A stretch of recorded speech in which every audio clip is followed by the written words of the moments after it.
Hi, welcome back to another video. So as you would have seen from the title and the thumbnail, today we are going to be talking about my worst books of 2023.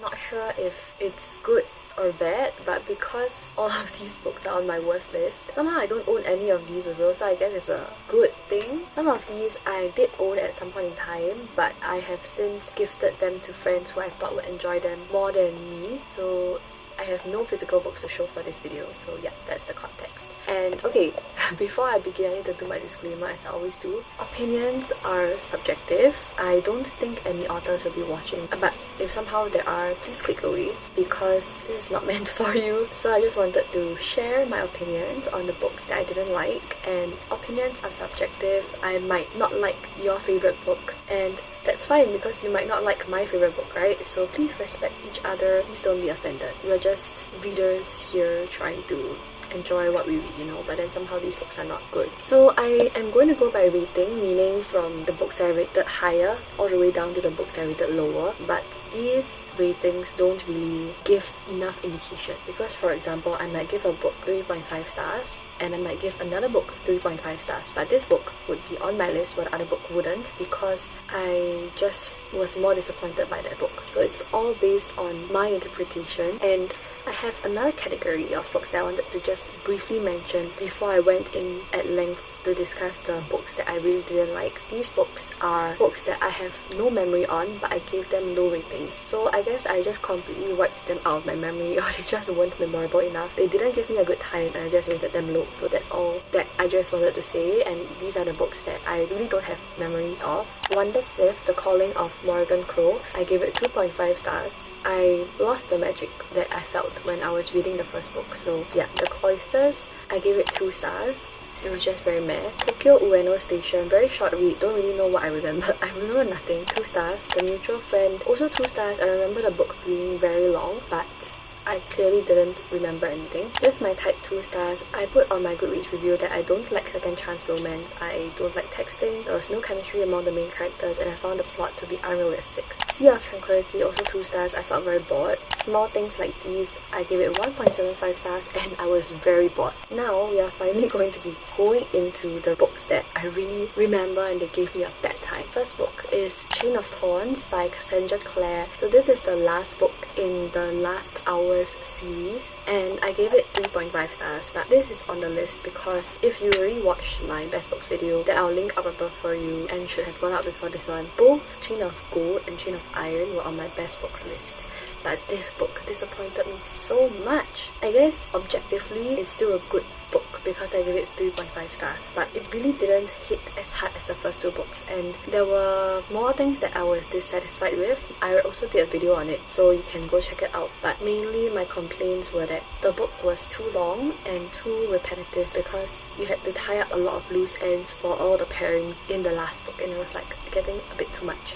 I had issues with the pacing of the book as well, so yeah, 3.5 stars. To this day, I still don't know whether I should get Chain of Thorns in the physical copy just to complete my series even though I don't like the book, or should I just unhaul the whole series? I don't know, so yeah, that's the dilemma that I'm currently in because Chain of Thorns was so disappointing. I can't really say much because it's the last book of the series, so yeah. Next is Before We Say Goodbye by Toshikazu Kawaguchi, who wrote Before the Coffee Gets Cold and Tales of the Cafe, both of which I have on my shelves. Okay, this is the 4th book in the series and I feel like from the 3rd book onwards I started to get very tired of the story because essentially the concept is about sitting in this seat in a coffee shop can help you travel to a point in time. I really forgot that I paused the recording, so okay, I think the last clip left off where you can travel to a point in time through this coffee shop. With the nature of this story, you will come to meet all the different characters that come into the coffee shop and eventually find out why they wish to travel to a point in time. When the characters working in the coffee shop, they have their own stories as well, so it elicits a certain kind of emotion and mostly the stories are sad, which is why they want to travel to some point in time, right? But the more the story progresses, the more books that come out in this series, the more the stories start to overlap and become too similar to one another, such that it doesn't really feel new or unique anymore compared to when you first enter the series, which is why I gave it 3.25 stars. I am not sure whether I will continue reading if the author decides to pursue more books in the series. I'm not sure if there already is confirmed news, but yeah, because the more I read from the third book onwards, I started to get book fatigue or series fatigue from this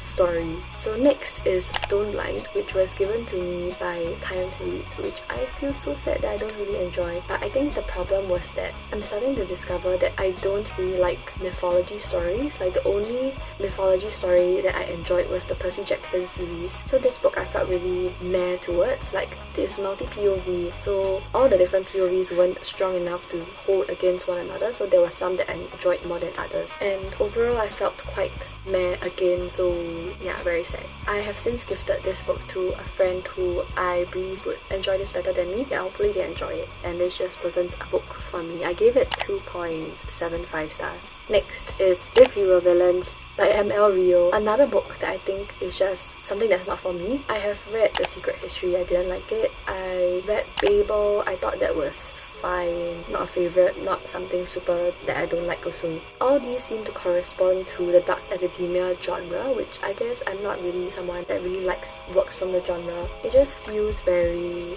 meh to me because it's all about unlikable characters, and I think maybe that's another thing that I don't like also. I don't like to read about unlikable characters. Morally grey characters are fine as long as I can come to like you. Unlikable characters are just like no for me. This one was about trying to figure out who killed the person, right? The person that died from their circle of friends. Because someone went to jail for it. The main character went to jail for it, but turns out he wasn't the one who did it. So it's kind of like mysteries, and that's something that I also don't like. So I guess it's like a combination of a lot of things that I don't like. I really wanted to try it because a lot of people have enjoyed this story, and I thought it might be the book that turned the genre around for me, but I guess no. I gave it 2.75 stars as well. Next is Every Summer After. Oh my gosh. Okay, I think this was in my controversial books video, which should have gone out already. This book I had such high expectations for while I was reading it, because when I was going in I didn't really expect myself to like it, but then I was so pleasantly surprised because one, it was like a second chance romance kind of thing, and two, it's like flashbacks. So you flash back to I don't know how many summers ago and then back to the present day, and then seeing how whatever happened in the past affected where the two main characters stand in the present day and why they don't talk to each other anymore, what thing happened between them all those summers ago. Because I was so pleasantly surprised, I was like, oh, maybe this would be like a super good book, you know, like it will be the first book that I'll be like, yes, I like second chance romance. But then it wasn't, because of the thing that happened. I really hate the trope that happened. I couldn't forgive whatever happens. Because of that, I couldn't understand why they would ever get back together, because it's such an unforgivable rift to me. So my disappointment was huge when I found out what happened, and I was like, no! So yeah, I gave it 2.75 stars. Okay, so next is The Bookshop Christmas. This one was a random find. I was trying to find books to read for Christmas, and then I think I came across this book on a Goodreads list, and I was like, okay, I mean, it's with books, it's about Christmas, what can go wrong, right? Clearly so many things. But okay, I felt very tired while reading this book because it was like, I know all the tropes the author is trying to pull, but they just weren't working. I don't know if it's because of the writing, or there's no chemistry between the characters, or it's just like so unoriginal that I have read so many kinds of stories like this before and they were better than this, that I was just like, oh my god, I don't enjoy this. To a point where I was like, okay, maybe this is like a book that first time readers can pick up and enjoy, because I've read too many similar stories. That's why I didn't really enjoy this one. So in the end I gave it 2.5 stars, which is a pass out of 5, but yeah, it's like a yes. Next is Half a Soul, which is like a booktube favorite, right? I don't understand why this book is so popular, because I am someone who likes cozy things. Like The House in the Ceruleans is one of my favorites. Welcome to the Hyunam Long Bookshop is one of my favorites, and they were all like cozy stories, you know. But this one was like, it was marketed as like a Regency romance but with fairies, but it just went over my head, and I was like, why is this book so popular? I don't understand. I didn't enjoy it. The characters were bland, the plot was bland, I don't remember anything from the story. So I guess clearly a book that was not for me. I mean, all these books are not for me, right? That's why they're on this list. But yes, very sadly. So yes, I will not be continuing with the series, definitely. Okay. This book. Wreck the Halls by Tessa Bailey. Oh my god, I cannot when characters' names are super like stupid and funny, like just to create a pun. This was another one of those books that I read for the Christmas video. The main characters are called Beat and Melody, and the plot is about them being children of this famous duo singing band. So like there are two females, two mothers, right? And then they gave birth to Beat and Melody. But something happened many years ago which caused the band to split up and disband. Being children of celebrities, they were also like cast in the limelight, which deeply affected Melody. And then many years later, somehow they are viral again, the band. So this person reached out to Beat and Melody to get them to convince their parents to agree to come to this reunion to generate more buzz, right? And then if that successfully completes, both of them will get $1 million or something like that, which Beat needs because he needs the money because of this blackmailer that has been blackmailing him for a long time, threatening to ruin his mother's reputation. And so because of that, they are kind of reacquainted with each other, and then the story progresses from there. The sex scene, there was a line that was like, there cannot be a Beat without Melody. And I was like, is this what you call them, Beat and Melody? Oh my god. Yeah, I didn't feel the chemistry between the two main characters again. I couldn't get over how their names were so stupid. Okay, I'm so sorry if anyone is legit called Beat or Melody. Like, that's legit your name. I mean, Melody is like a good name, but I cannot when like Beat and Melody are together, because it's like you obviously named them to have that pun. I just didn't feel anything while reading this. I couldn't get over the names. So I gave it 2.5 stars. I must have enjoyed some parts about it, but at this point I don't remember. Refer to that video above.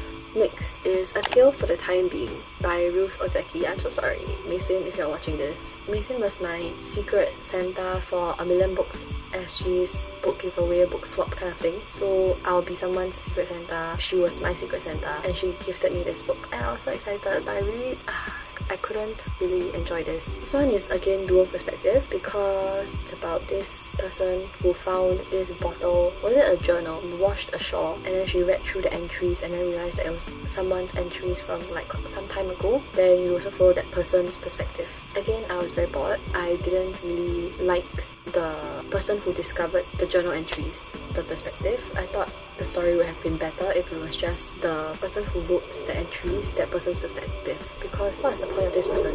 Yeah, I might have gotten the order mixed up. I remember I liked one perspective and felt that the other perspective was quite redundant. Okay, next is also the last book in the series, A Conjuring of Light by V.E. Schwab. I have since unhooked that whole series. I think the whole series in general wasn't a book that was for me. I took really long to even want to finish the series. I contemplated not finishing it, but I already had the physical copy of the last book, so I was like, I should make an effort. And the outcome was predictable. I didn't enjoy it. The series as a whole felt too political to me. The characters were somewhat iconic, like I always remember Cal, but his chemistry with, for example, Lila wasn't, say, off the charts. It was just okay. So the plot was also like, I remember the first book was like quite interesting, but afterwards it got more and more political, and then I was like getting less and less interested in the story. So of course the conclusion was also like, okay, whatever. Yeah, so I gave it 2.5 stars. A Study in Drowning by Ava Reed. Okay, also another like academic book that I didn't enjoy. I can't remember if this was dark academia or light academia, but I personally thought I would enjoy this a lot because I liked Lessons in Chemistry. I liked The Love Hypothesis, which were kind of like academic-ish books, right? But sadly I didn't enjoy this one. I'm not sure why. I think similar with all the books that I've mentioned previously, it just didn't grab my attention. It was quite boring, and this disappointed me even more, the fact that I wasn't enjoying it, because it was on my anticipated list for 2023. I think it was just lacking a certain spark. Yeah, so I also gave it 2.5 stars. Okay, Yoke. This one was also in the controversial books video. It really depicted a toxic relationship between sisters, a toxic family relationship, and a toxic relationship with eating disorders. So it's not a book that I would want to recommend to anybody, because certain books dealing with these issues, right, you come away from it realizing that the author is trying to let you know that this is not good, you shouldn't like model after this. You get a message from it essentially. But this one, I wasn't sure what the message was going to be, apart from the fact that relationships are messy. SU. There was no... I didn't get any positive lesson learned from the story. I was just so tired and so negative thoughts filling my brain while I was reading this, because you just feel anger, you feel disgust, those kind of negative emotions. And the ending just didn't really give me any kind of resolution, which I was like, then why did I read you? Sadly, not something that I enjoy. I do recognize that like it's divisive. Like some people really enjoy it and they feel like it spoke to you, it made you think about your relationship with your sister and things like that. But I just like, no. Even though I have a sister, when I read it, I was like, my sister and I quarrel, but we don't quarrel to this extent, we don't hurt each other to this extent. 2.5 stars. Okay, Blood Depths. Very thick book, very boring book. YA book also. I just wasn't drawn to any of the characters, didn't really like whatever I was reading. I was skimming so much that I probably couldn't tell you what happened. Maybe this should have been in the category where books I just don't remember, right? I was just like, the more I read, the more frustrated I was getting, because like, what is the point of this story? It's not speaking volumes to me. I gave it 2.25 stars. Last 3 books. Sign Here.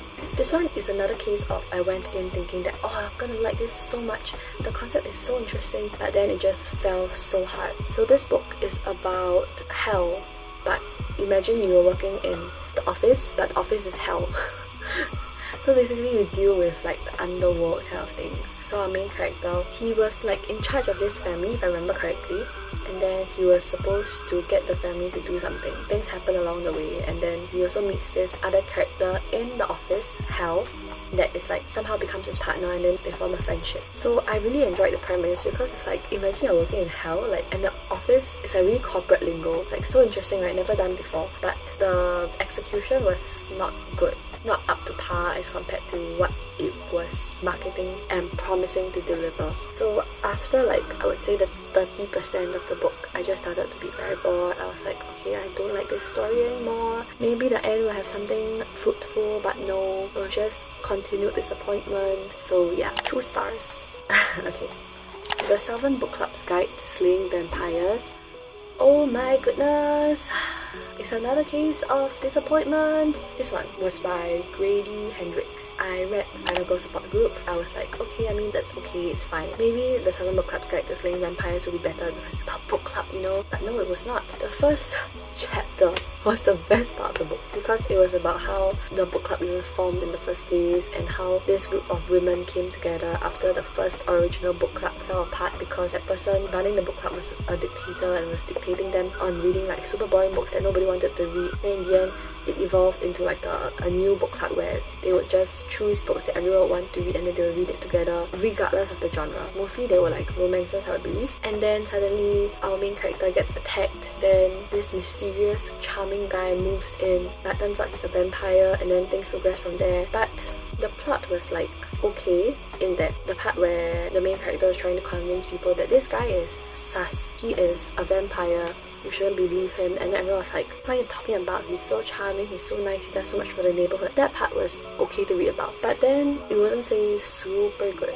The story was quite long, so the more it dragged, the more I was like, okay, I need to be done with this story already. And at some part it was like very, very gory, not in a good way. There was one about a cockroach wriggling in the ear, and then that one was like, okay, fine, it's horror, it's fine, I can deal with it. This is like quite good in terms of disgusting and scaring me. But then there was another scene about sexual assault, and it was like paranormal-ish. When I read that part, I was thinking that like this trope doesn't have to be used. You can have horror, but you don't need to go about it through sexual assault, you know? And I was just like, I don't want to read about this. When I go into a horror or thriller, I'm expecting to be thrilled and not startled by the things that I read, in terms of like being uncomfortable. Yeah, like when you could have used a different trope. So yes, I gave it 2 stars, which was lower than the rating I gave the Final Girl Support Group, but yes. Okay, the last book that I'll be talking about is Things We Never Got Over by Lucy Score. This book, oh my goodness.